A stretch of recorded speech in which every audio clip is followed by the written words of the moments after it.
I'm not so sure what middle school marching band Robin would think of adult Robin today. And not just because I'm not the marine biologist that's also in the CSO, that's also a Chicago Bulls cheerleader, but because I'm not doing great at regular adult stuff, and I think she might be disappointed in me. For example, if I go to the dentist once every 2 years, I'm practicing good dental hygiene. Yikes! I know, also don't start looking at my teeth. But I brush my kids' teeth every day, so I feel like I'm trying to correct that wrong, and maybe that's like good dental karma somewhere. That's what I'm hoping.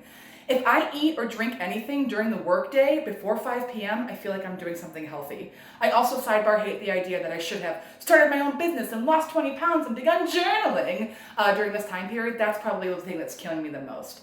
I also think that younger Robin would be disappointed in the fact that I am so tied to my productivity as my worth. I know it's so bad, right? If I'm 1 minute late to a Zoom meeting, I'm in a blind fucking panic. If I was 1 minute late to a meeting in the normal times, I would probably get a goddamn medal.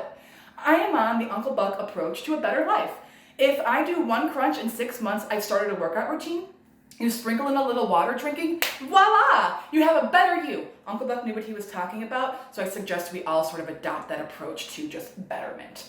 If I have one clean bathroom, I've paid my bills on time, and I've waited until at least 5 p.m. on the weekend to have a drink, I'm like, yes! You can have it all! You go, girl, you are doing it. I think middle school, 20-year-old, younger Robin would be disappointed in that bar being so low. So what do we do about it? I think that you have 3 things you can do. Number 1, you can grab those sweatpants, lean into that mediocrity. It's like a warm blanket. Eat those nachos at 1 a.m., rewatch The Office for the 50th time. But what? Why wouldn't we do this? Because it's so predictable. Don't be the Michael Myers of your life, okay? That guy got shot and thrown through a window and everybody's like, hey, we got him, see, great job. But you didn't. He's been alive. He's still fine. He's on his couch giving you a thumbs up reading a book right now.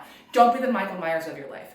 Okay, all jokes aside, if you're feeling hopeless or you resonated a little bit too much with that warm feeling of mediocrity and leaning into it, please seek help. Please reach out to someone. You can reach out to me. I'm telling you right now, you are precious and that shit is serious. The other thing that you can do is make excuses.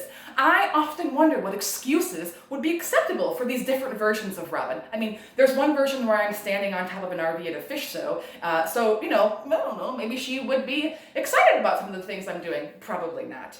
The other thing that I will tell you is that I myself have excuses. I have 2 kids, I'm super tired, and I'm trying to keep down a leadership role in my organization. So I am legit like that person, who is me, with that hair. That's how I feel most days. If you have backhanded compliment on your bingo card, go ahead and fill that in, by the way. I'm also experiencing chronic undiagnosed nerve pain. That is my arm, that is my eye. The nerve pain is in my arm and makes my left eyeball shake. It is legit fucking crazy. I hear myself. I've been experiencing this every single day since March of 2018. It's no joke, it is hard, and I really hate it, and that slide is indicating just exactly how I fucking feel about that shit. So what should you do? I think the third option is the best option. Listen to your truth tellers.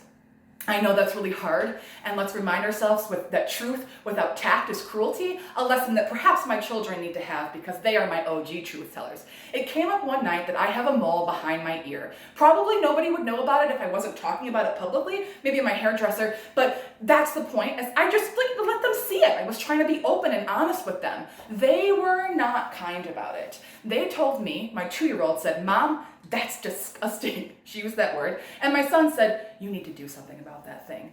It was a humbling moment to say the least. But if you're gonna listen to your truth tellers when they tell you your mole is disgusting, you also have to listen to them when they tell you things like, you're a good mom. Or my husband when he tells me I'm beautiful. Or my friends when they tell me I'm strong. Or my parents, who legit believe this, by the way, that I am amazing and that I can do anything. You have to take the good with the bad. You can't just focus on your truth tellers when they tell you your mole is gross.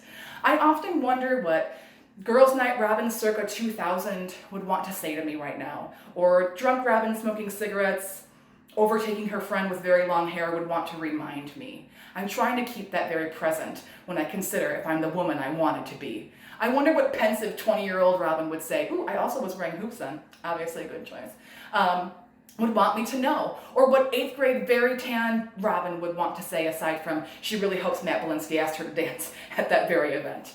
The point is, I'm not the woman I thought I was gonna be. But that woman, that 20-year-old self, she knew a thing or two, but so do I. I think we all can deserve we do deserve to give ourselves some kindness and grace. I know that I could use it, and I know that you can as well. So with that, I thank you, both my mole and I.